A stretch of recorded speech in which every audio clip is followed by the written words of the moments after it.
Hello everyone and welcome to the Joy of Editing with Dave Kelly. On today's episode, we're still going to use Topaz Studio 2, but I wanted to show you how you can get some really cool dodging and burning effects inside of Topaz Studio 2. We're going to start out looking at this image inside of Photoshop and show you one of the techniques that I use in Photoshop for dodging and burning.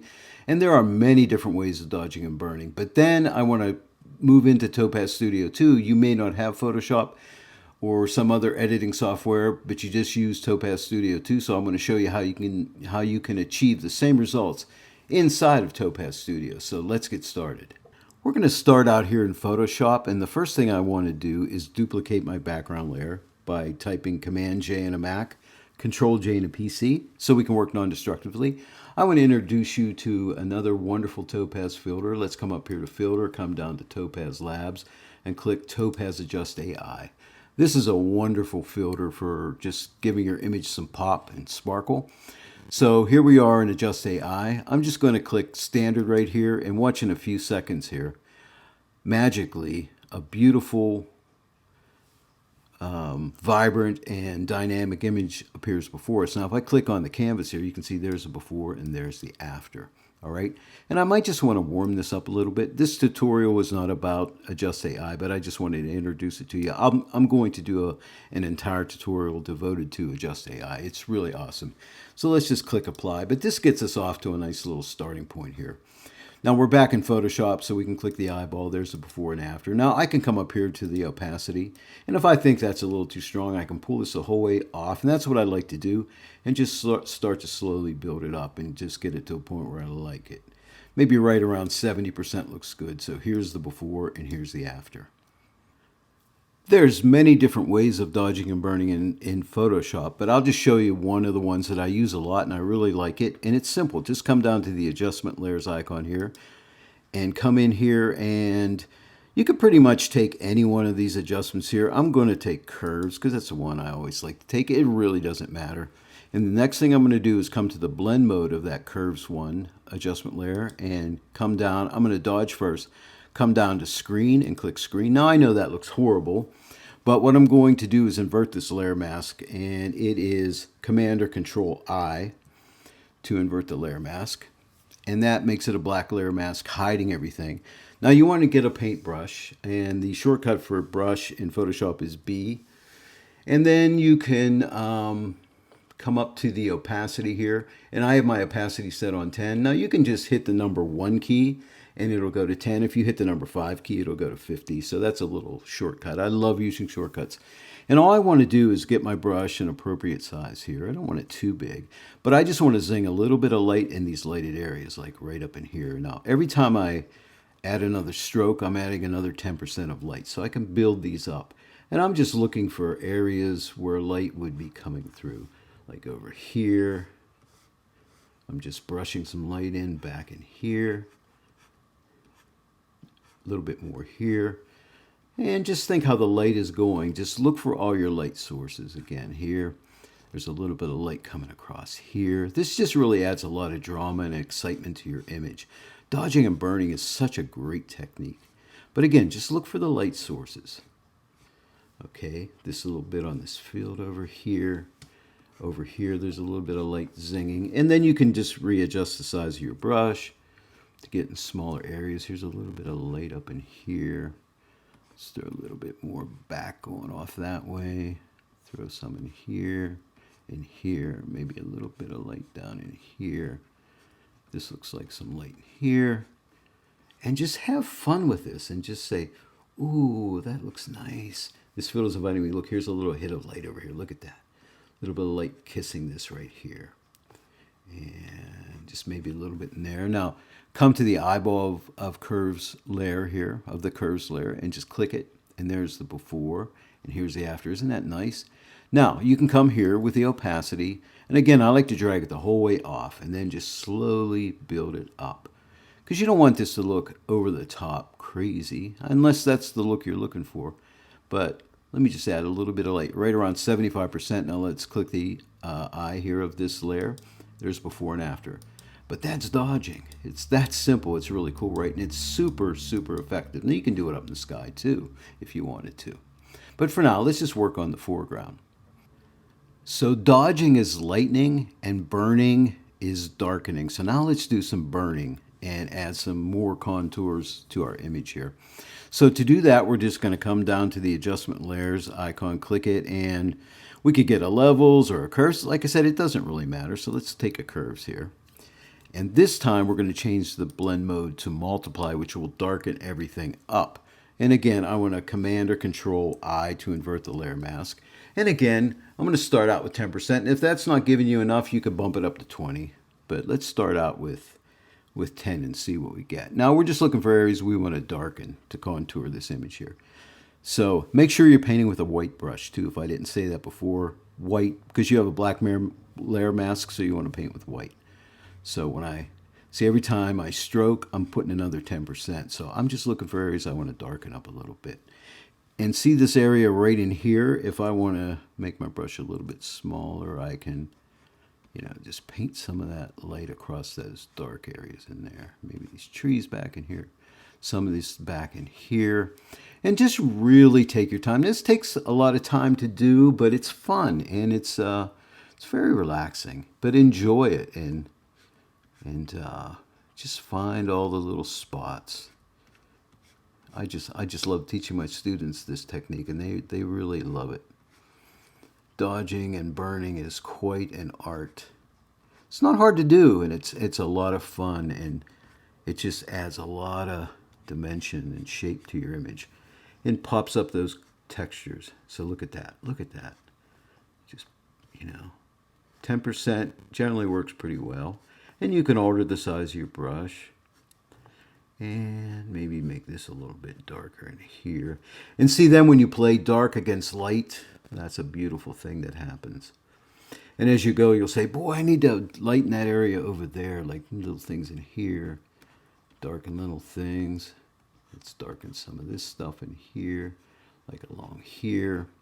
And we're only painting with 10% opacity, so your brush strokes aren't going to be really... how can I say, very, very pronounced, like you'll say, oh, somebody was in here painting black paint on here. We're actually not painting black paint. We're painting a multiply adjustment layer, which is a really interesting layer because it's dealing with contrast. Okay. It's making the darks look a lot darker. It doesn't affect the light so much, but mainly the darker tones of the image. Let's click the eyeball here. Oh, before I do that, let's turn our lights back on. I shut that off. Let's turn the lights back on so now we can see. See the dark? See the contours in there? It's really nice. Okay. And let's go ahead and take the opacity and take it the whole way off. And let's just build that up slowly and just start to add some of the darks in. Maybe around 82%. Let's click the eyeball on and off. Really nice. Maybe I might just add a little bit more on this road around here. Make my brush a little bit bigger here. Go around this corner here. Just there. Maybe throw a little bit in here. Back in here. Maybe some areas in here. Work that brush around. Just have fun with this. Okay, now let's look at a before and after. Before and after. Okay, so we started with this image. There's the original, so I'm option clicking the background layer. We started with this image and we're already up to this image, and it didn't take that long. Now let's option click layer 1 where I ran the adjust AI on and see the difference since we added dodging and burning. Whoops.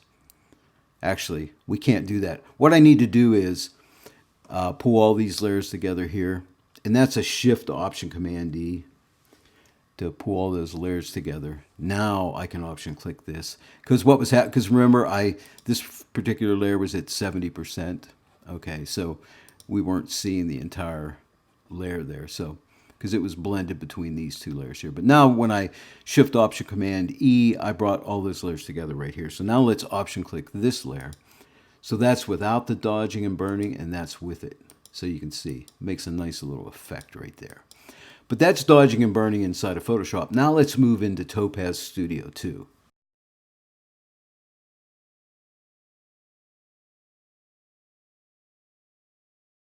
And so now we can come up here to filter and come down to Topaz Studio and find Topaz Studio 2 and launch it.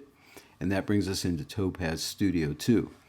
Now, what we need to do here is click on Add Filter, and you can use a lot of these different filters here, but you can only use filters that do not actually add an adjustment immediately to your layer. Because some filters do, like AI Remix automatically remixes your image to like a certain style, but ones that don't would be probably like the basic adjustment and brightness contrast. So AI Clear does an adjustment to your image, so you can't use that. So I generally use brightness contrast. So just give that a click. And then all you need to do is come down here to the blend mode, normal, change it, just like in Photoshop to screen. The difference here is you come up to the layer mask, and then you invert the layer mask by coming into the layer mask, these three little dots here, give it a click, and invert the layer mask, and that hides the adjustment. The next thing you need to do is get yourself a brush, so click on brush, and I always like to turn the edge aware off, so just click the off button here. Get your radius the size you think you might need it to be. I'm going to go with a little bit smaller radius, and I like to use a nice soft brush, so around 50 works generally. Now the difference here is, unlike Photoshop, where Photoshop, if I set the brush at 10%, I can keep building up 10% and 10%. That's really nice and it works pretty easily. This is a little more challenging, but it's not that bad. What you need to do is adjust its transparency for the amount of strength of the adjustment you want to put on. So, for instance, like say, let's work in these light areas here, the brighter areas here. So what I would recommend is hit all your very light areas first, and then come back and hit your not quite as bright areas that you want to adjust. Okay, so you'll understand here in a second. So let's find a tone of gray here. So we're not going to bump it up very high, but I'm going to take it up to maybe right around 26 to 30, somewhere in there to start out for the brightest areas. Okay, and I have my brush, so all I'm going to do now is just paint over those brighter areas. Okay, and you'll see that little red overlay. And let's click on the canvas. See that? See how that got brighter right in there? And of course, you're going to have to keep changing your brush size. Now let me see here. Sometimes you can just hit your bracket keys, your right and left bracket key. Yeah, to make it softer, larger, or smaller. That doesn't always activate, but I think if you adjust the radius, then the bracket keys will work. Okay. It goes in pretty big jumps, so you got to be careful there. So you still might have to come back and retweak the size a little bit. So I'm going to go with a little smaller and just zing a little bit of light across here. And again, I'm looking for the brighter areas of the image. Maybe in here, this filled back in here. Maybe some of this light that's coming across here and here and here. As I say, it always helps to whisper. And that little bit of light in there. Maybe this light in here. Little lighter areas here. Maybe this section right here. It's kind of light in this area right here. That's not quite as bright, but I'm going to go for it anyway. I'm just being brave here. Now, if you click on the canvas, I usually click on the outside edge of the canvas. You can see the before and after. And you can see I'm pretty much actually getting the same results, right? Now, this little section on the field here, let's zing some light on there. Maybe let's throw a little light on this lake down here, or this pond. There we go. And how about over, this is pretty light right over in here and right in here. But the red's nice. You get that red overlay so you can kind of see what you're doing. And if you look at the mask here, you can see the little spots I painted here. So here's the before and after. Now let's just take that transparency and pull it down a little bit more, and maybe I'll hit some of these areas back in here where I want to throw a little bit of light. Maybe back in here, back over here a little bit. Maybe in this section over here. And again, I'm looking for areas where I don't want quite as much light. Maybe right in there. Throw some in there. Now you can't build up because it's only going to put that amount of color down each time. And actually, it's not putting the color on the canvas. It's just putting the multiply or the screen blend mode down, which is lightening things. Okay. And if I would actually paint over this, again, I would actually darken this because I've already painted over it with a lighter gray. So bear that in mind. So, but if you want to tone something down, you can go back and tone it down. Here's like a little area right in here. Maybe just a little bit of light that comes across there. And maybe in here I might throw some light. Just a little bit of light in there, maybe a little over here, and just play with it and have some fun. Now I'm going fast here. I would take a long time. Sometimes I could spend 40 minutes on something like this and really work it. But here's the before and after. But see that same results, beautiful. But that is the dodging. Before we move to the burning, let me show you how you can rename this layer right here, this brightness contrast. If you double click it, you can name this, type in dodge or lighten, whatever you like. And now that is renamed and hit return. Now it's called dodge. You can see it's called dodge up here. So that's nice. So you know you made that as a dodge layer. So now come up to add filter. Let's grab another brightness contrast. This time, instead of screen, we're going to go to multiply. The same thing, we're going to come back up to the layer mask, and this time we're going to come to the three dots again and change this to invert so we hide everything. Get a brush and adjust its radius. I'm going to go with a little smaller radius because some of these, well, there's some bit larger dark areas too. So right around there. And softness, I'm going to leave it 50. I'm going to shut the edge of wear off, and this time we're going to bump our transparency up again, probably somewhere around that, maybe quite not as much. Sometimes darkening happens quicker, maybe around 18. Let's start out there. If that doesn't work, we can change it. Now let's just find some dark areas like right in here, darken that up. Let's darken some of these areas up. Now I'm rushing through this. Take your time when you're doing this. Normally when I dodge and burn, I could spend an hour on this. But just get lost in it, get lost in the landscape. And just paint away and just contour your image. Look for all the real dark areas, like this road area here. Come up through here. The thing I like about Topaz is you have this little red overlay so you can actually see where you're painting. Darken up some areas here and maybe make my brush a little bit smaller and come and paint in there. Make that a little darker. And make your brush smaller and find little tiny areas. And I'll tell you if you spend your time and really work on this, your image is going to look so nice. A lot of times this will make your image look like three-dimensional. It's really beautiful. So take your time. Dodging and burning, it is something a lot of people don't do to their images. And you wonder when you see some of those really awesome landscape images and just any type of image, and you wonder, how did these people get these images? Why don't mine look this way? Well, because a lot of those people are dodging and burning. And that's what I'm showing you how to do. And so, like I said, take as much time as you want. Get yourself a nice cup of coffee, a glass of beer, relax. Not too much beer because you don't want to, forget what you're doing here. But just play. And then you can vary the transparency here to make it less for areas that you don't want quite as dark, but just a little bit of darkening to contour them out. And then this is very important to see the before and after. Click outside the canvas, because if you click in on the canvas, you're going to actually darken an area. So you want to make sure you're outside the canvas when you hit the before and after. But see right up in here, I might want to zing a little bit of that. And what you're doing is you're playing lights against dark. See, when I darken that light looks lighter. Okay, and I'll darken this area in here. But see how that just adds shape, dimension, builds up the textures, and it's just really beautiful. Now, the difference here, and I may have explained this already, so forgive me if I did, but unlike Photoshop, if you keep going over an area, you're not going to keep building up. The only way you can build up in Topaz Studio 2 is by adjusting transparency. So bear that in mind. That's a little different. So let's click outside the canvas. Okay, there you go. And then, of course, we could rename that layer if we want to. I'm not going to spend the time because this tutorial is getting long now. So let's go ahead. Oh, one last thing. You also have opacity. So this is the burn layer. So watch, I'm going to pull the opacity the whole way off, and let's pull it up. Okay, so we can readjust. So if we went too far, we can back it off a little bit. I'm going to leave it right around there, 87, and let's come to the dodge layer. And let's do the same thing. Let's pull the dodge layer back and pull it up.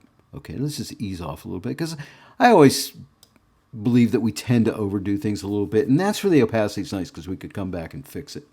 And then when we're done, just come up here to accept, and this brings us right back into Photoshop. Here we are in Photoshop. So Let's click on the dodge and burn layer that we just made inside of Topaz Studio 2. Let's click its eyeball. There's the before and there's the after. Dodging and burning. Pretty nice, right? Now, let's shut these two eyes off here. And now here's the Photoshop dodging and burning. So here is the before. I'm going to option click Topaz Adjust AI. So here's the before and here's the after. As you can see, the results are very similar. I painted a little differently on each one. And here's the Topaz before and after. There's the Topaz before and there's the after. So as you can see, the results are very similar. But dodging and burning, and believe me, if I would have taken my time in this image would have looked so much better. But it looks really awesome now. It's at a good starting point, and I would continue to work on it from here. So take your time, do it right, get lost in your image, and just have a lot of fun and relax and enjoy the joy of editing. Well, that was dodging and burning. You can see how that's a really great thing to do to your images, and I recommend that you dodge and burn every image you ever do. It'll really make them stand out above the crowd. And you saw how to dodge and burn in Photoshop, and you also saw how to dodge and burn using Topaz Studio 2. So both really good ways of dodging and burning. If you liked this video today, please give it a like and share it with your friends. And also, if you're not yet subscribed to my channel, please do so and click the bell notification icon. This way you'll be informed of all the new training videos that I have coming out, and I have a bunch planned. So, hey, thanks again for joining me today in The Joy of Editing with Dave Kelly, and I'll see each and every one of you here